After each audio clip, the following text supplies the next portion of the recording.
Hello and welcome to episode 9 of the Rome Remastered Historical Battle Walkthrough. In today's episode we are playing the 9th historical battle, the Siege of Gergovia. We are playing as Julius Caesar, who is leading the Roman forces. We are facing off against a barbarian rebellion. We will have to crush it. We will have to take the town, but also deal with enemy forces that have surrounded us. May the best general win.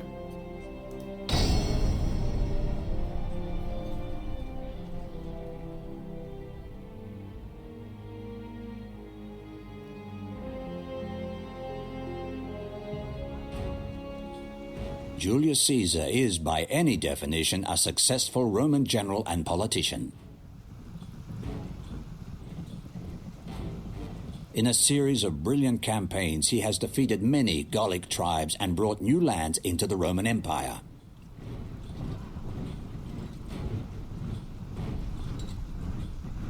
His Roman legionaries, veterans of many battles, take pride in their skill and valor.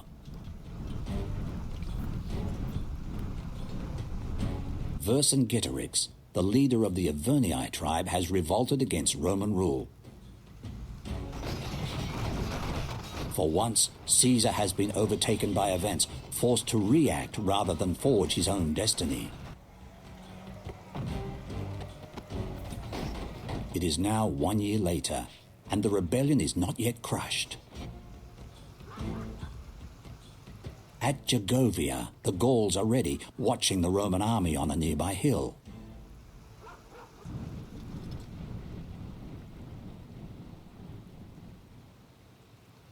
Wary of being ambushed, Caesar has sent Roman legionaries to the far side of Gergovia to watch for any encircling enemies. But the Gauls are equally suspicious and send their entire army to watch over the marching Romans.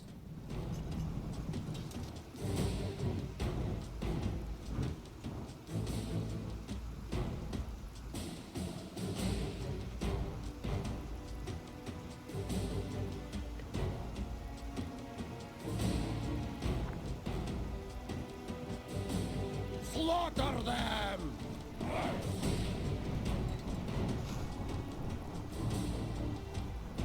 Too far from the main army to allow reinforcement, the small Roman detachment is ambushed and destroyed by Gallic warriors.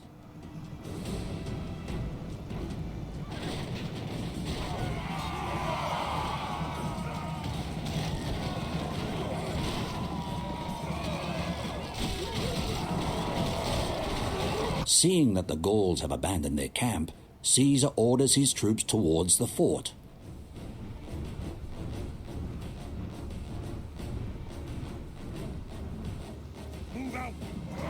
As the news of Caesar's attack reaches the Gauls, they move to counter the Romans.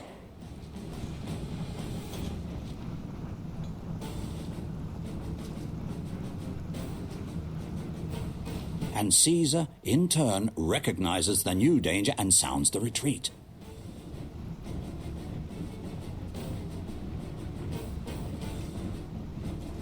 But the legions appear not to have heard their new orders.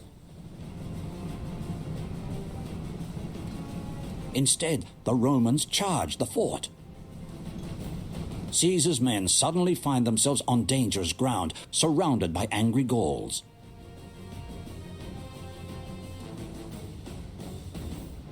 The ram must be protected if the Romans are to take the fort.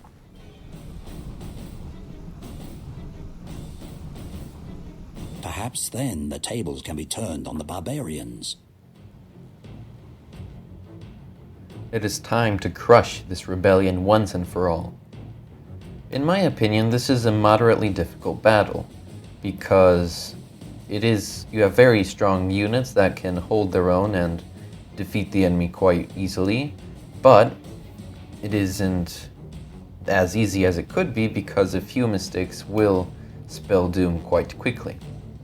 So what I like to do is to send 5 units to the left flank and 6 units to the right flank. Now, although the left flank has a bit stronger troops in my opinion with more cavalry, the right side has a bigger threat in my opinion. Or just personal preference. So I'm going to select 5 units, put them into this straight line. Now the purpose of the straight line is to absorb the shock of the enemy cavalry charge, and so we can deal with the enemy infantry that advances. But we do have to be careful because normally I would just send in my cavalry to deal with their archers and skirmishers, but their archers and skirmishers are equipped with spears, which will easily counter our cavalry. So we have to be very careful of that. Now I'm going to leave this ram right now so they can join in and help out in the fight. I'm going to move my general to the middle of the lines and have my cavalry start not charging yet, but preparing to charge the enemy positions. Because it is quite important to charge the enemy early on. And we're not too worried about chasing them down at this point. All we're doing is just weakening them and then allowing them to run back into the fort so they can regroup and we can regroup as well. Because although no matter how much we don't want them to regroup, we're going to have to allow it. And now I'm going to have my cavalry assist with this, holding here.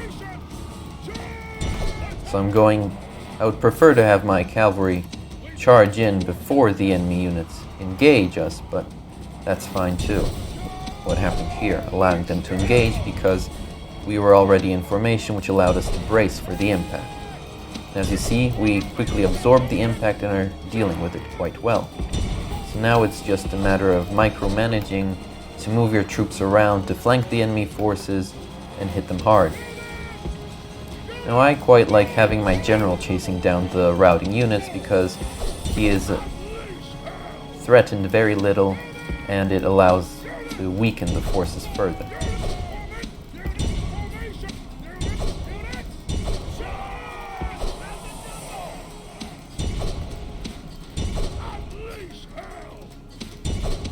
But I do want to be careful because the cavalry is quite important in this battle.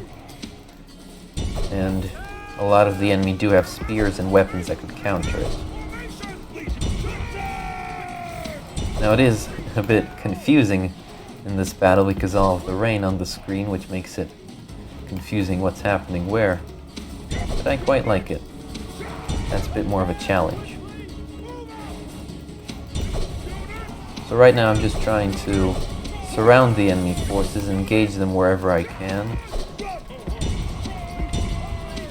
And sometimes I will engage my general. It is a risky tactic, but I'm okay with it. Because I have soldiers very close by on standby that are ready to assist. Now I do want to deal with those archers quickly as quickly as possible, but we have to take out the main threat that's right here, right now.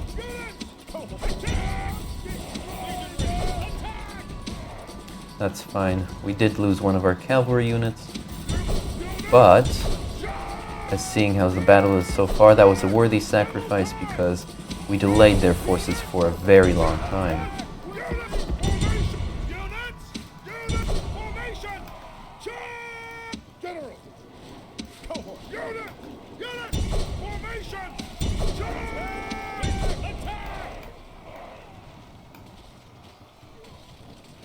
So these archers are a bit of a pain right now, but it's worth dealing with it for now because it allows you to take out the enemy force, the majority of their force, and then easily pick them off at the end.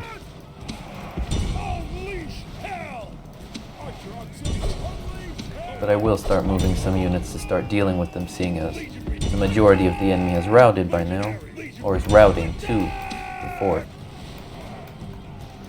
Oh no, I didn't see you came back. Alright, that's fine. But I want to take out as many as possible before they get into the fort. And the general is a nice addition to the kills early on. The gods have filled the heart There of we the go. enemy general with fear. Now he flees the field like a coward. Great gods be praised. The enemy general is killed. Worried about those Fear warhounds makes a chasing home my in our general. enemies' hearts.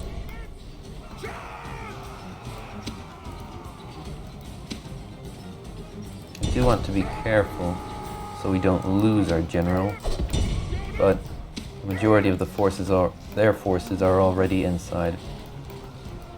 So although it isn't ideal that they got inside, we still took out the majority of their forces, which will make the fight inside much easier. But before I go inside, I'm going to try and regroup my forces out here.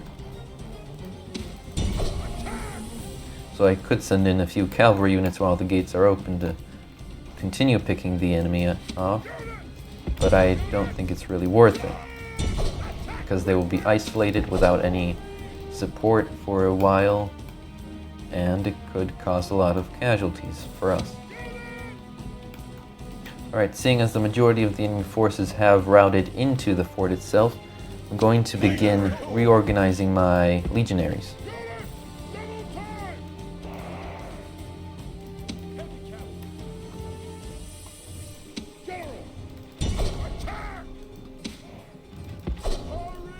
I'm going to actually keep 2 units to deal with that war band over there. And our archers managed to survive. That's quite nice. So now I'm going to speed up time while we wait for our troops to get in position. Our soldiers have done well this day. The walls are taken. We captured the game. Okay, well, I guess we don't need the battering ram. And seeing as that warband is going inside, we don't have to keep our soldiers over there, so we can send all of our men about here. Going to slow down time a bit. Now, I could have them run in and start fighting right away, but I'm going to have them walk to regain some energy after this battle.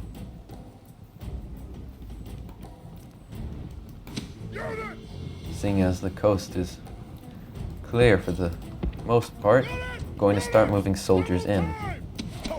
Now I'm going to move the... Oh, they took it again. Okay, well then run back for the ram. So I'm going to speed up time while I explain what we're going to do. What we're going to do is we're going to have our archers, as they're doing right now, continue shooting over the walls and into the enemy ranks to weaken them. Then we're going to advance our units with the most men still alive in them as the front line, so that they don't crumble us quickly. Our soldiers have reached the gates with a battering ram.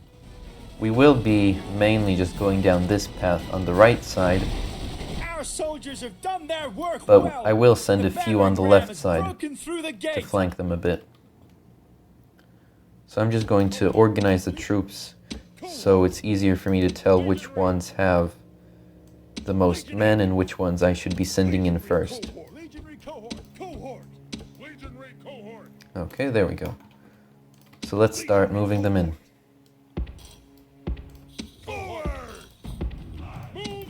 I like having about 4 units grouped up together like this, so when there's a charge they can hold it off together.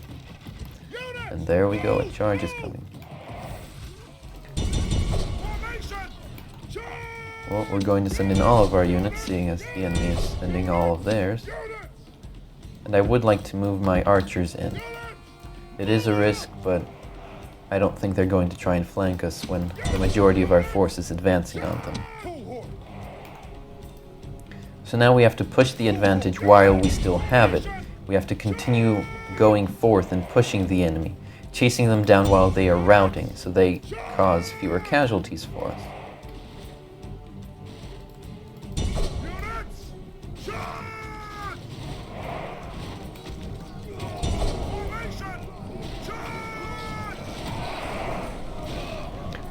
I think the Roman legions will prevail this day.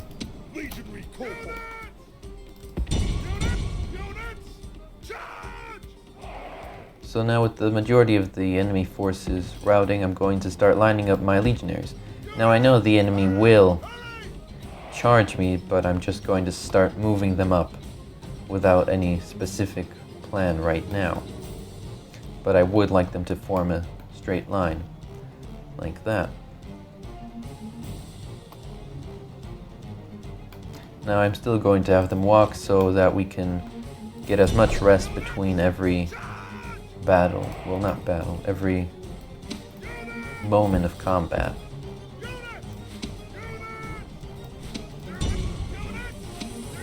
Going to have a few units stay back to protect the archers from that side. And I'm going to start moving in my cavalry, however much there is left.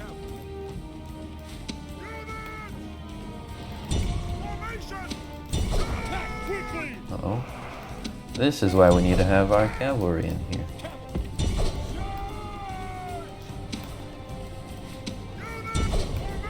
So we need to keep pushing this advantage. We need to keep moving forth. No stopping, no matter what. Even if our archers are being attacked, we're just going to have to relocate some of our units, but keep the majority of the force pushing forth and constantly putting pressure on the enemy.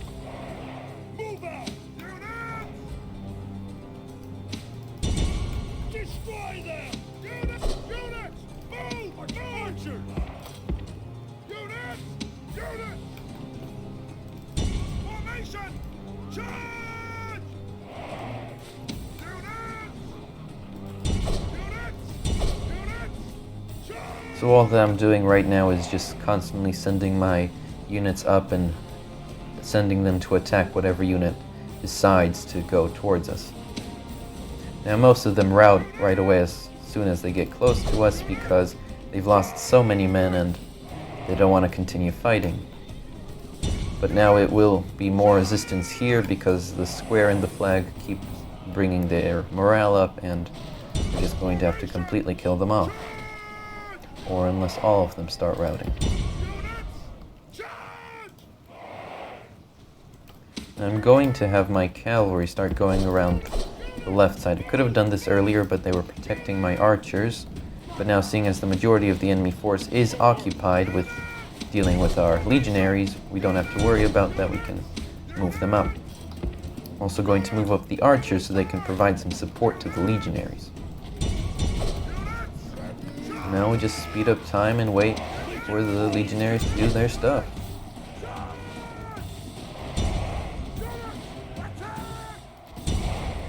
There we go. Nope, one less soldier. There we go. All Rome will be amazed at such a victory. The day is ours! And there we go, we have victory. So we took over 500 casualties. But overall, it was a pretty good outcome. We dealt with the enemy forces, we took an enemy fort, and our general is still alive, their general is dead, so overall, even if the casualties were quite high, the victory was worth it. Thank you for watching, and I hope to see you watching the next episode, which will be Monday, because I post every Monday, Wednesday, and Sunday. Monday will be the last Rome Remastered historical battle walkthrough video. And then I'd like you to comment, what would you like to see next? Would you like to see Barbarian Invasion? Would you like to see Alexander? Would you like to see a different Total War game or a different game overall? Please put your ideas into the comment section. I hope you enjoyed this, and I hope this video was useful in beating this historical battle on your own. Thank you.